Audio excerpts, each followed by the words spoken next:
diplomonádidos y parabasálidos. Estos dos grupos de protistas que son parásitos están clasificados dentro de un gran grupo que son los metamonádidos. Vamos a ver qué son, dónde viven, cuál es su hábitat, sus tipos morfológicos, su tamaño, alimentación, ciclo de vida, diversidad, caracteres taxonómicos y sistemática. Los diplomonádidos, como lo podemos observar en esta imagen, son protistas unicelulares que se van a caracterizar por presentar dos núcleos. Aquí tendríamos los dos núcleos y estos dos núcleos van a coincidir, en el caso del género Giardia, con la disposición de una gran ventosa. Parece como si fueran dos ventosas que se van a encontrar en esta sección. Los diplomonádidos van a presentar entonces estos dos núcleos y junto con otros organismos se van a clasificar dentro de un grupo que se llaman los organismos fornicados. Cada unidad de una célula de un diplomonádido va a incluir un cariomastigote. Tendríamos que el núcleo que se encuentra en esta región va a estar asociado a unos cuerpos basales. Estos cuerpos basales que se encuentran aquí lo vamos a denominar el cariomastigonte. El cariomastigonte van a ser una serie de fibrillas, apéndices, que van a permitir el movimiento de los flagelos, pero van a tener comunicación con el núcleo. Eso no lo hacen la mayoría de los protistas, solamente este grupo. Y además vamos a tener un cuerpo basal. Entonces tendríamos que los diplomonádidos pueden llegar a presentar 4 flagelos, como lo podemos observar aquí. Tendríamos, en algunos casos, pueden ser hasta 8 flagelos, pero los flagelos siempre vienen en pares. Entonces tendríamos a los flagelos de la sección anterior, a los flagelos que son ventrales y a los flagelos que son caudales, así también como a los flagelos que son posteriores. Entonces, en este caso tendríamos 4 pares de flagelos. En algunos diplomonádidos tendríamos un tubo suctorio que saldría de esta sección, al cual se le denomina axostilo. Y el axostilo sería una estructura de alimentación de algunos diplomonádidos. Los diplomonádidos van a tener un metabolismo anaeróbico, son parásitos estrictos y no van a presentar una mitocondria característica como la que tienen otros tipos de parásitos. Por ejemplo, en el caso de los kinetoplástidos, que presentan una gran mitocondria en casi toda la célula, en el caso de los diplomonádidos no tendríamos esta mitocondria. Por lo tanto, se les considera como organismos premitocondriales. Los diplomonádidos que se han estudiado en la actualidad, la mayoría de las investigaciones se han centrado en el género Giardia y sus especies, dado que son patógenos de humanos y de algunos otros vertebrados, albergándose en la región del tracto digestivo, particularmente el estómago y la sección alta del intestino. Van a estar como parásitos o como comensales de la mayoría de vertebrados, desde anfibios hasta los mamíferos. En el caso del género Giardia, hay algunas especies, como el género Spironucleus, los cuales se van a replicar dentro del intestino del huésped. Y la forma de contagio más común es a través de las heces fecales. La inclusión de alimentos que estén contaminados por agua que arrastre heces fecales o por el consumo de agua que tenga heces fecales. Se van a incluir en vertebrados, así como en invertebrados, siendo patógenos de casi todos los vertebrados y también de los peces. En el caso de los géneros Hexamita y Trepomonas, son organismos que tienen facultativamente la capacidad de desarrollarse en vida libre o convertirse en organismos parasitarios.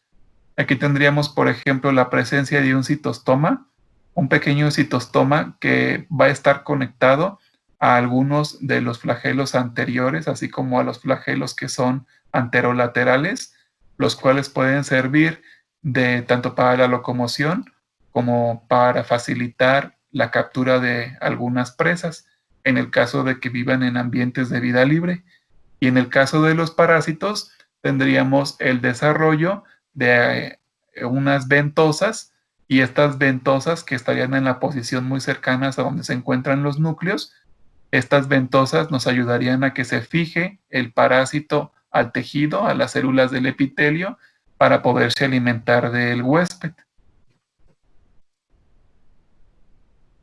Los parabasálidos van a ser un grupo de flagelados anaeróbicos unicelulares. Los parabasálidos, la mayoría de ellos van a ser endosimbiontes, aunque otros van a ser parásitos. En el caso de los que son simbiontes, van a ser simbiontes de insectos, así como de algunos vertebrados, pero son muy frecuentes en aquellos animales que llegan a consumir grandes cantidades de celulosa, como madera, por ejemplo. Y en el caso de los parásitos, van a ser parásitos comúnmente de vertebrados. El grupo de los parabasálidos incluye al género Trichomonas. En el caso del ser humano, el género Trichomonas recobra mucha importancia, ya que Trichomonas es un protozoo que se considera parte de las enfermedades de transmisión sexual.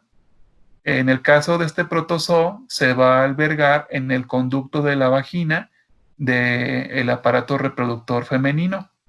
Y entonces va a colonizar las paredes de la vagina y se va a alimentar a través de un axostilo de diferentes secreciones que se generan en la pared de la vagina, dejando heridas muy graves y tejido necrótico. Una vez que Trichomonas se alimenta de una parte de la pared de este tejido y ya no es un tejido viable, se pasa a otro tejido, olvidándose de sus flagelos. Y entonces va dejando tejido necrótico, el cual es colonizado posteriormente por bacterias, generando infecciones. Entonces, en el caso de algunas infecciones del aparato reproductor femenino, van a ser generadas porque probablemente tienen un parásito, un parabasálido, que permitió el desarrollo de bacterias que después se observan como un síntoma de una infección.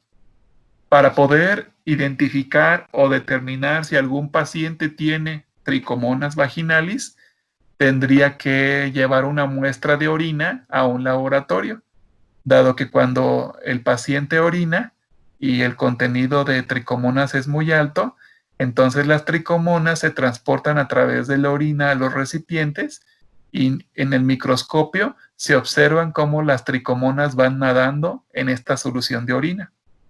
Aunque es un parásito que se alberga y se reproduce adecuadamente en las paredes de la vagina, también lo pueden portar los hombres.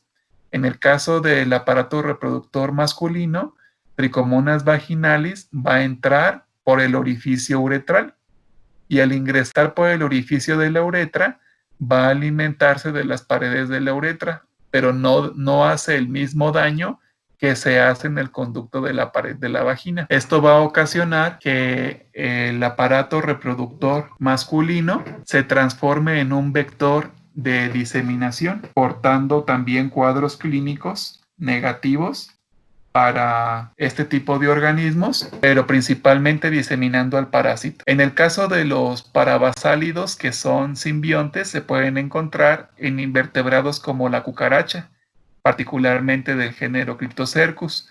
Estas cucarachas se van a alimentar de residuos de madera y al alimentarse de residuos de madera, el consumo que tienen de celulosa es muy alto y para la digestión adecuada de esas porciones de celulosa se requiere que un endosimbionte le ayude a desdoblar ese tipo de polímeros de carbohidratos. Entonces, los parabasálidos que son endosimbiontes contribuyen a la digestión de este tipo de alimentos. Los simbiontes a menudo van a encontrarse en una amplia variedad de ecto y endosimbiontes. En el caso de los parabasálidos, este grupo lleva este nombre por presentar un cuerpo parabasal, el cual está conformado por un complejo del aparato de Golgi, el cual está sostenido por diferentes fibras y se asocian al flagelo. Entonces, así como los kinetoplástidos presentan un cinetoplasto, en el caso de los parabasálidos se va a presentar un cuerpo parabasal. En el caso de los parabasálidos que han modificado sus mitocondrias, presentan hidrogenosomas. Estos hidrogenosomas son unas mitocondrias modificadas para favorecer el intercambio de dióxido de carbono y de hidrógeno diatómico a través de la descomposición del piruvato en acetato. Los parabasálidos tienen diferentes tamaños, los vamos a encontrar en diferentes tallas. Tendríamos parabasálidos muy pequeños, como en el caso del género Tricercomitus, como parabasálidos muy grandes, los cuales están relacionados o ejemplificados en este caso con el género Mixotrica. Los parabasálidos han sido tratados como los tricomonádidos muy pequeños, ya que llegan a soportar hasta 6 flagelos, y los hipermastígidos generalmente son mucho más grandes y multiflagelados. La evidencia ultraestructural y molecular demuestra que los parabasálidos son monofiléticos, mientras que los tricomonádidos tienen un origen polifilético. Entonces, la mayoría de los parabasalios van a pertenecer a un mismo linaje, mientras que los tricomonádidos van a llegar a pertenecer a diferentes linajes. Por ello es que algunos tricomonádidos llegan a presentar axostilos, como los diplomonádidos, mientras que los parabasálidos estrictos no van a presentar estos axostilos, como por ejemplo el género Lophomonas o el género Triconinfa, ellos no presentan un axostilo. Los diplomonádidos los vamos a encontrar en el tracto digestivo, principalmente en la parte final del estómago, así como en los primeros conductos o en los conductos anteriores del intestino. En la parte del intestino grueso lo vamos a encontrar en la sección anterior, particularmente el género Giardia, que es uno de los más estudiados.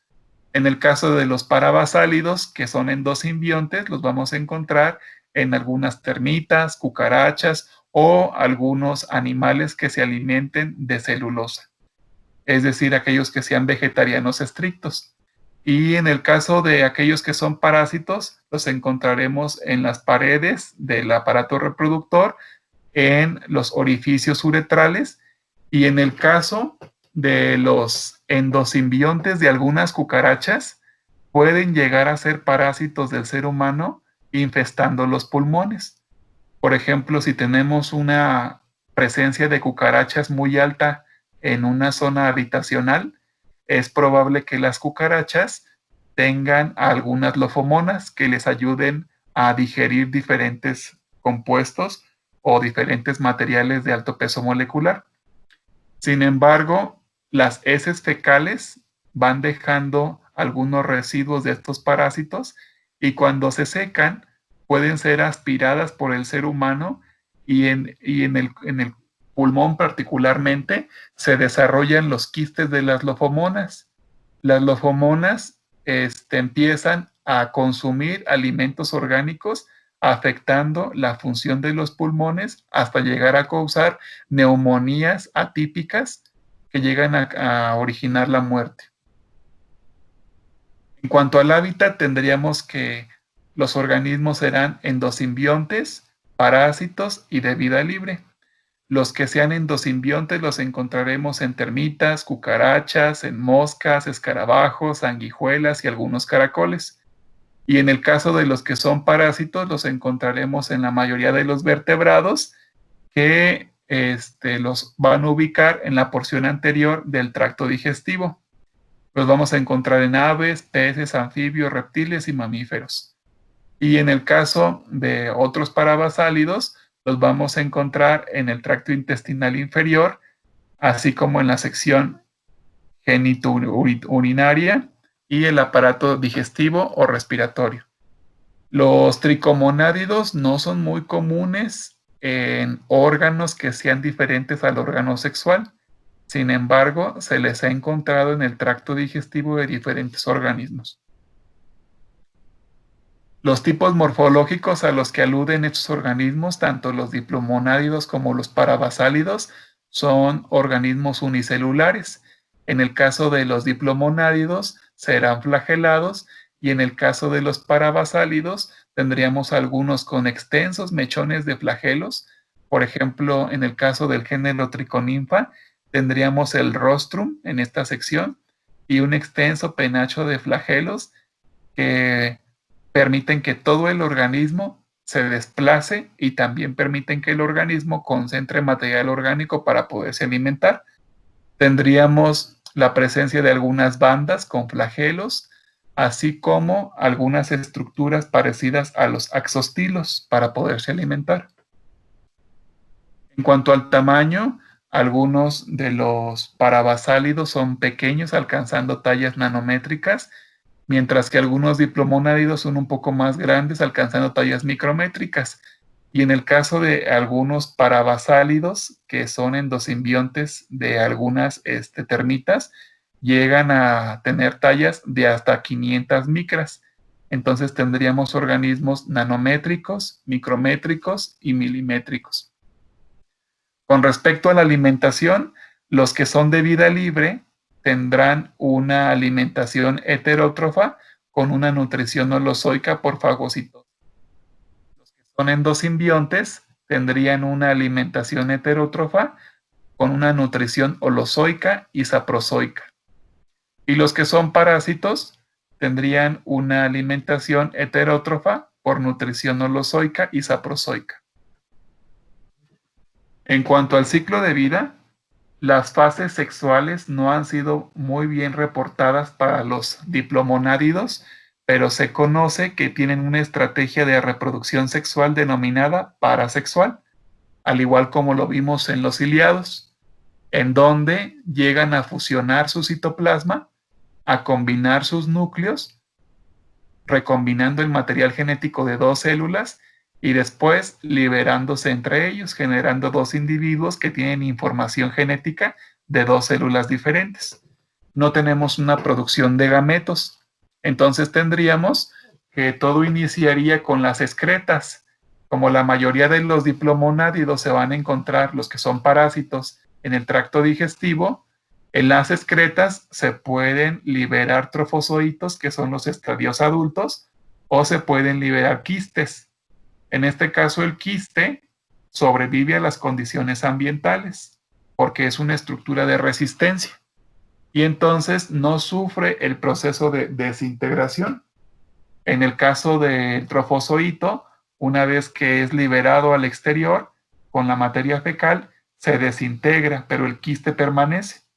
Si este quiste o esta materia fecal es depositada en lugares donde hay vegetación y llega algún herbívoro a comer esa vegetación, es probable que coma los quistes de la giardia y se vuelva a contaminar.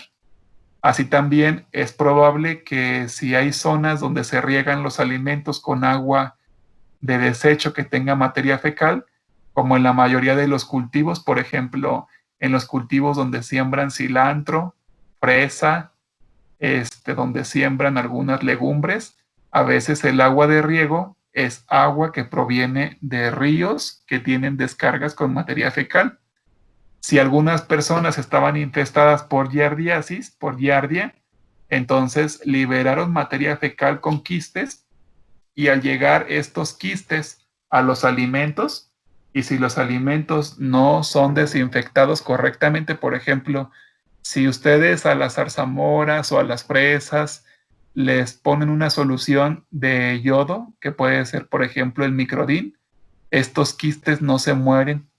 Entonces se necesitaría poner este tipo de frutas o de algunas verduras que pudieran llegar a estar regadas con agua residual, necesitarían ponerlas en una solución de sal para que esta solución de sal haga que el quiste estalle, dado que como no está activo fisiológicamente, el yodo no penetra a través de la pared del quiste. Entonces, tendríamos que para poder matar a los quistes de giardia, se necesitaría una solución salina. Una vez que el quiste es consumido por alimentos o agua que esté contaminada, entonces el quiste eclosiona, se desarrolla el adulto se multiplica por reproducción asexual. Dentro del huésped puede llegar a tener una reproducción sexual del tipo parasexual y entonces va generando tanto quistes que se van a la materia fecal como trofozoitos que se pueden ir a la materia fecal o que se pueden seguir reproduciendo de forma sexual. En el caso de los parabasálidos como el género Trichomonas, tendríamos que la vía de contacto sería una vía urogenital. Tendríamos que por contacto sexual sería la transmisión de las paredes de la vagina hacia las uretras del aparato reproductor masculino. En algunos casos muy aislados, es probable que Trichomonas llegue a invadir las paredes de las mejillas, porque se llega a generar un proceso de transmisión sexual por contacto oral. Entonces es probable que en las paredes de las mejillas, debajo de la lengua, se pueda albergar a Trichomonas vaginalis.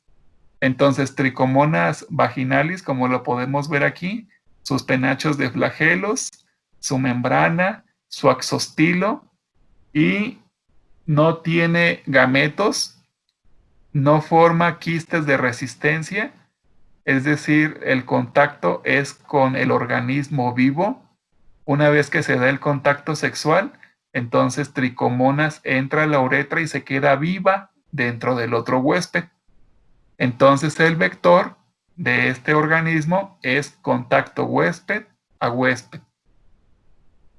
En el caso de otros parabasálidos que son endosimbiontes, tendríamos procesos de enquistantes, en donde el quiste llega a eclosionar. Una vez que eclosiona, forma macro y microgametos. El macro y el microgameto se fusionan y ya que se fusionan, dan origen a un cigoto flagelado y este cigoto flagelado, por medio de meiosis, da estructuras haploides que permiten el crecimiento del adulto. Entonces, tendríamos que cuando una termita o una cucaracha están infestadas por este endosimbionte que es benéfico para ellas, el endosimbionte dentro de ellas está generando quistes. Estos quistes se van en la materia fecal y entonces en la materia fecal queda el quiste de resistencia y al llegar a consumir alimentos contaminados por esta materia fecal tenemos una reinoculación de este endosimbionte. En el caso del ser humano, el ser humano llegamos a aspirar los quistes de este parabasálido y en los pulmones se desarrolla todo el estadio, generando adultos que son los que causan los daños a la salud. Con respecto a la diversidad, tendríamos que el grupo de los diplomonádidos tienen dos grandes grupos, el grupo de Examinite, así como el grupo de Yardinie. En el caso de Yardinie es el más estudiado por la prevalencia en salud pública del género Yardia, aunque existen otras especies del género Spironucleus, Trepomonas, Enteromonas, que no son estudiadas con la misma frecuencia, pero que se encuentran dentro de este grupo. En el caso de los parabasálidos, tendríamos diferentes grupos, los tricomonádidos, que son parásitos que atacan las vías de contagio de los órganos reproductores. Tendríamos a otro grupo de tricomonádidos. Tendríamos a los cristamonádidos, que presentan unas mitocondrias con forma crista. Y tendríamos a triconínfida, con algunos organismos que son endosimbiontes de cucarachas, lofomonádida, con algunos organismos que son endosimbiontes de termitas, y espirotriconínfida, que también tiene grupos que son endosimbiontes. Los diplomonádidos van a tener como características la forma de la célula, el número de pares de flagelos, la posición del cuerpo basal, la presencia de de una estructura muy parecida al kinetoplasto que va a estar asociada a los flagelos y a los núcleos. El tamaño de la estructura de adherencia, aquí podemos observar esta gran ventosa, la presencia de estas ventosas, las paredes y el tamaño de las ventosas como un órgano, así como el tamaño de la célula y la presencia de axostilos. En el caso de los parabasálidos, tendríamos como carácter taxonómico importante al cuerpo parabasal, que se va a encontrar en esta región, que puede estar asociado a los flagelos. Tendríamos también el tamaño y forma de las células, como lo podemos observar, el número de flagelos, si los flagelos se encuentran en una sola sección. Por ejemplo, en este caso tendríamos un axostilo pequeño aquí y tendríamos flagelos en esta sección, mientras que este género tiene flagelos en toda la célula. Y tendríamos otros géneros que van a presentar un flagelo y un axostilo, no van a presentar penachos flagelares. Y tendríamos otros parabasálidos que presentan penachos flagelares en la sección anterior y no los presentan en todo el cuerpo. Entonces, la presencia de axostilos, el número de flagelos y su ubicación dentro de la célula, el tamaño y la forma de la célula, son caracteres importantes para poder caracterizar e identificar a parabasálidos. Por ejemplo, en este caso, el grupo de Trichomonadae, donde se encuentra tricomonas, tendríamos la presencia de estos penachos flagelares y los axostilos, células que son esféricas. Tendríamos así también el desarrollo de membranas, porque no todos los parabasálidos pueden desarrollar membranas, como por ejemplo Lophomonidae, que son del grupo de Cristamoneda. Tendríamos que no desarrolla axostilos, presenta un citostoma y penachos flagelares, pero no desarrolla estadios con membranas. En el caso del grupo de Triconifa, tendríamos penachos flagelares y además disposición de flagelos en toda la célula. Y no tendríamos membranas y tampoco tendríamos axostilos. Con respecto a la posición sistemática, tendríamos que el grupo de Euglenozoa tendría los kinetoplástidos, a los diplonémidos y a los euglénidos. Y en el grupo, en el grupo de Discoba. En el grupo metamónada, que ya no corresponde a Euglenozoa, tendríamos entonces también otra parte de diplomonádidos, tendríamos a los parabasálidos. En el caso de los diplomonádidos, formando este grupo de diferentes clados denominados fornicata, mientras que los parabasálidos estarían relacionados a este grupo de diplomonádidos.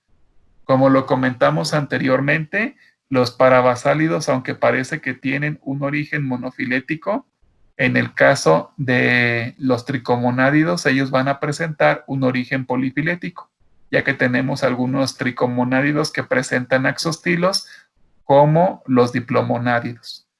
Con respecto a su posición en los clados de los grandes linajes de protistas, tendríamos al grupo de metamónada en esta sección, los fornicata, en donde estarían los diplomonádidos, y después los parabasálidos. Entonces, en estas dos posiciones encontraríamos a diplomonádidos y parabasálidos. Mientras que los grupos que hemos visto anteriormente, como las euglenas, las vamos a encontrar dentro de Euglenozoa junto con los kinetoplástidos dentro del grupo de Discoba, como lo podemos observar aquí. Tendríamos que los kinetoplástidos, diplonémidos y euglénidos estarían en Discoba, diplomonádidos y parabasálidos estarían en metamónada. Entonces, todos ellos dentro del grupo o el clado de los excavados.